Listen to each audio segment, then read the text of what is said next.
J'ai commencé cette série sur la sérénité en vous expliquant à quel point il était important que vous preniez le temps de vous relâcher avant d'aller en contact avec votre cheval. Ceci pour lui envoyer le message que tout va bien. Et ça prend si possible encore plus d'importance au moment donné où vous vous installez sur son dos.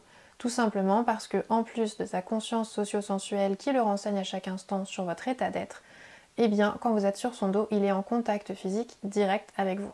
Ce qui veut dire qu'il va directement sentir la moindre tension, la moindre restriction de mouvement dans votre corps. Une fois que vous êtes installé sur son dos, que vous avez pris le temps, si besoin, de le rassurer en utilisant le toucher ou le pli d'encolure par exemple, eh bien, prenez vraiment le temps de vous poser, de respirer et de refaire un survol du corps pour vous assurer que vous êtes entièrement détendu de la tête aux pieds.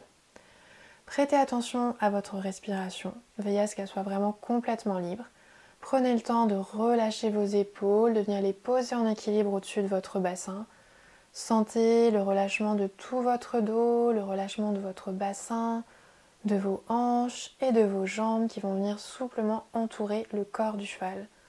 Et accordez aussi une belle attention à vos mains qui vont être en contact avec le cheval via l'enhadure ou l'embouchure, donc via les rênes que vous allez tenir. Et faites attention à rester vraiment dans cet état de relaxation à chaque moment de votre interaction.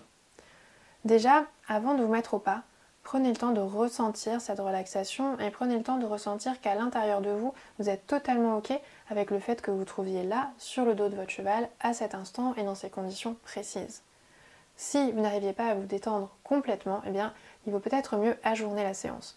Puisque si le cheval sent que vous êtes tendu, lui, il ne va pas se dire « elle est tendue parce qu'elle se trouve sur mon dos et qu'elle a peur de mes réactions ». Pour lui, ça n'a aucun sens.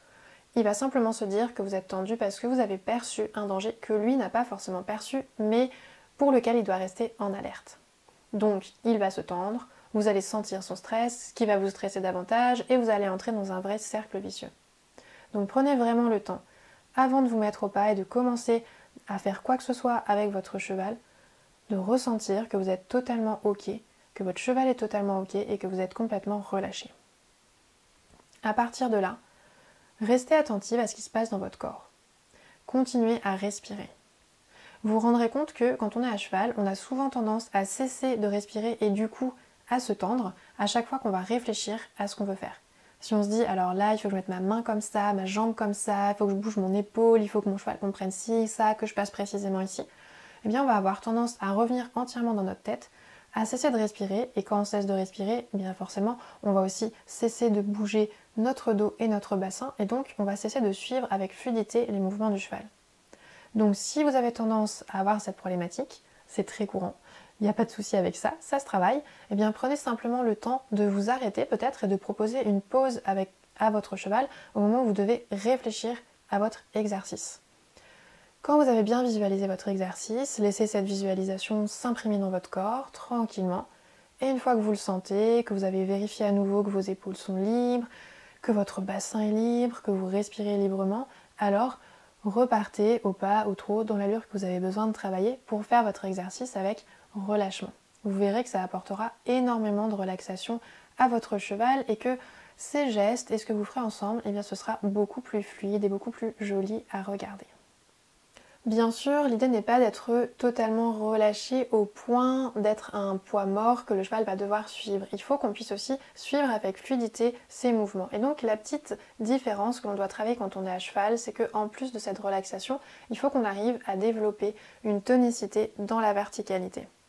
Pour pouvoir être nous-mêmes gainés, nous tenir nous-mêmes, être légère pour notre cheval, tout en gardant la liberté de mouvement nécessaire pour suivre avec fluidité chacun de ces mouvements. Si jamais cela vous intéresse d'apprendre à trouver en vous le moyen de développer cette relaxation dans une verticalité tonique, eh bien restez attentifs puisque le 24, j'aurai une offre à vous proposer.